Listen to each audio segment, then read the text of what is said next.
Hey, hey, hey, let's talk about your growth and the fear that you might have that if you grow and evolve and do all of this great inner work, that you might outgrow your husband. And I say very specifically your husband because I've been working with people for over 20 years now in a variety of capacities in their relationships. And I have yet to hear that from someone who's in a same-sex relationship. So that's just my experience. That may not be yours. If you're in a same-sex relationship, it may be that you have that fear. But I tend to hear that fear from women who are married to men. So that's my experience. That's what I'm going to talk about. Welcome. I'm so glad that you're here. For those of you who don't know me, my name is Jenny Glick. Thanks for being here. I'm a relationship mentor for women really who are in this moment of what I think of nowadays as midlife awakening. I have a history of being a therapist, a sex therapist, couples therapist. I've been doing all of that in a traditional sense. And now I get to work the way that I want in the way that I know works best, which is so amazing, right?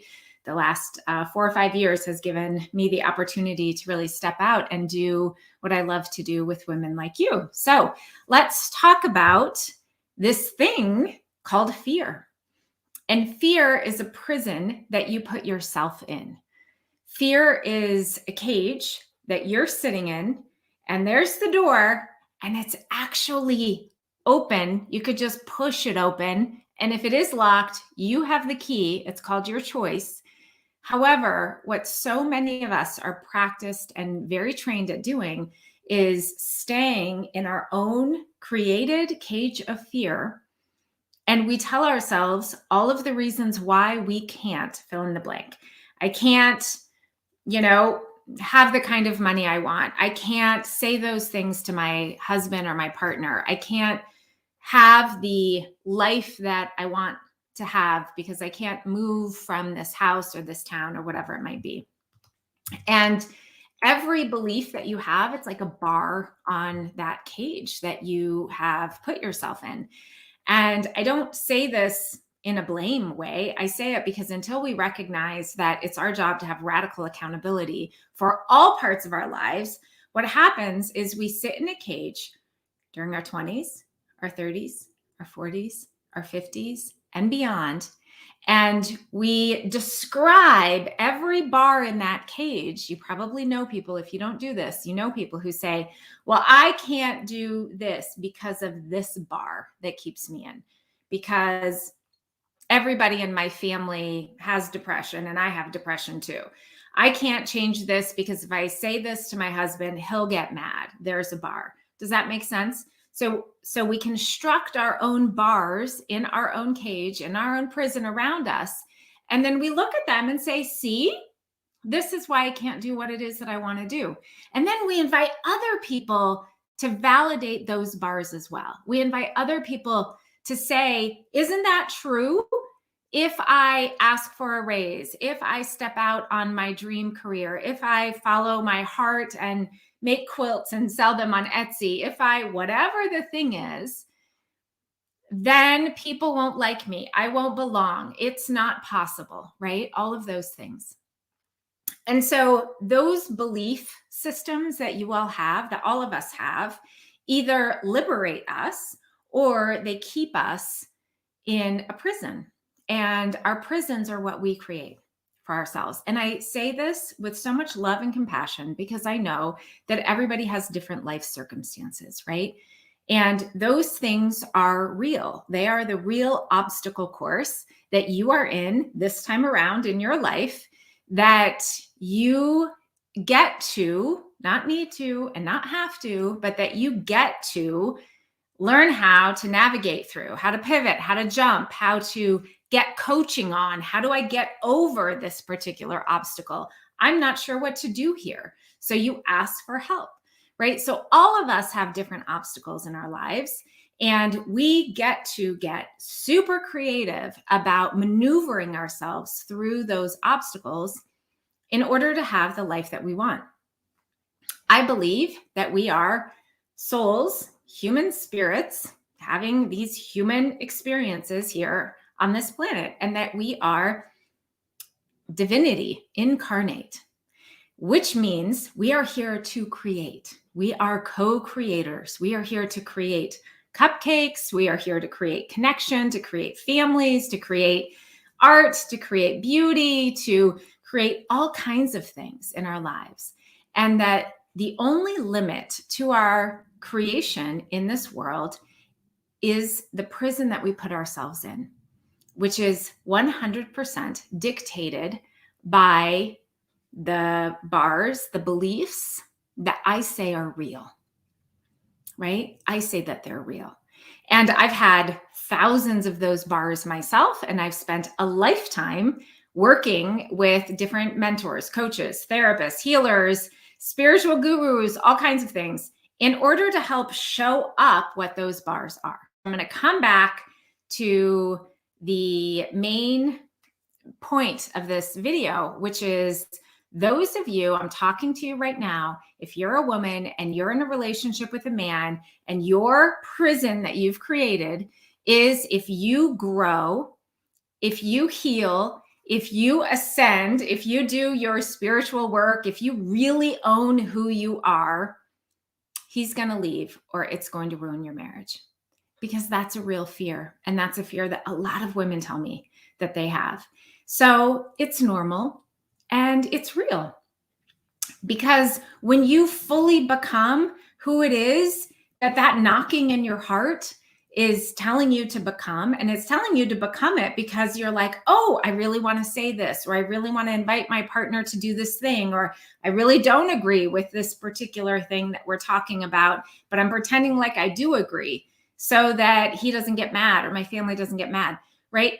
Whatever that thing is in your being that you feel like you're wrestling with, it's in you and coming out of you because it's yours to do or be.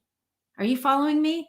So I have a client who's an architect. She loves it. She's amazing at it. That's her thing. That's her thing because it's in her being to do that and to be that and to design things. That's not my thing. I know it's not my thing because I don't care about that. It is not in my heart. My thing is the thing that I'm doing that lights me up. And it's scary sometimes, less so now because I've been doing it longer. But saying what I want to say here can feel scary because some of you might not like me, right? And we have to come to a place. Well, we don't have to. You can, if you want, come to a place in your life where you recognize that the more you own who you are, the more likely it is that other people won't like you or might be offended. But here's the thing.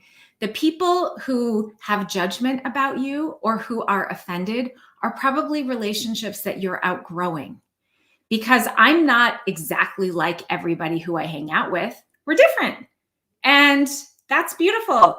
And we also practice not being codependent, which means they can be different from me and I can be different from them. And we can thrive in an ecosystem together because we don't have to be same in order for us to be friends or a family or in relationship, right? That's a rogue concept for a lot of people. And so if you find yourself in a place where you're scared or nervous or worried about becoming who it is that you want to be, because you might isolate yourself from your partner or they might leave, I get it. I get it. That's real. And it's why it is that it can be incredibly valuable to be in a container with other women who are practicing fully being who they are without being a bitch. It's not about making anybody else wrong, but it is about coming into deep sacred alignment with who you are and what it is that is yours to express while you're here in this life. So a lot of women come and work with me because they don't have the kind of emotional, intimate, or spiritual connection with their partner. And they really want that. They really want that. And where they get stuck is they really want it, but then they don't really want to have to say it to their partner or bring it up or do the things that will agitate the system enough to change. And the truth is, the system has to change. And that means you get to. And you get to come nose to nose, face to face with your shadow, with the parts of you that say, oh my gosh, you can't say this. Oh my gosh, if you speak this out loud, what will happen? And that's where growth happens, right? And it's not for everyone, which is totally fine. It's not my job to tell anybody to stay in a marriage or not stay in a marriage.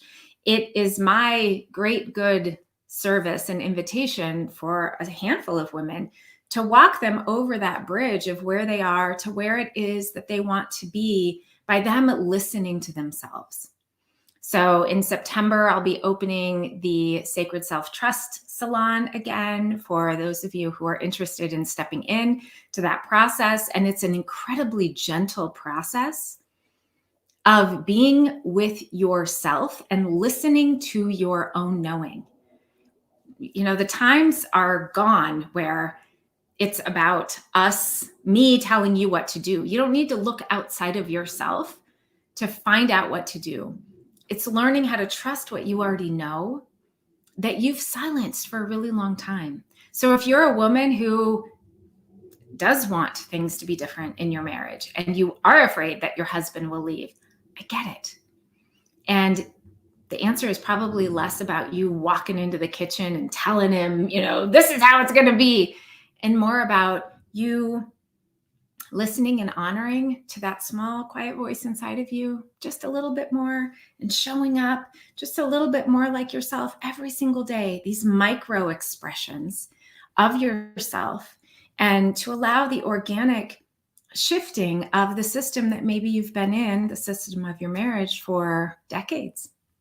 So thank you so much for being here. I really appreciate it. You're not alone if you're a woman who's afraid to do that big growth work and you're in midlife, especially. A lot of us are waking up in new ways and we want to be full expressions of ourselves. And the salons that I have right now for women are for just that, so that you can really step into that. If you're not on my email list, I'm going to put a link to my email list, because then you will get first invitation when that salon opens in September. I would love for you to #replay if you're watching this on replay. Let me know your takeaways. Let me know any questions. Let me know if you don't agree with me. That's fine too, because we're not codependent in this space. You don't have to agree with me, and that's totally fine. Thank you so much for being here. I'll see you next time. Bye-bye.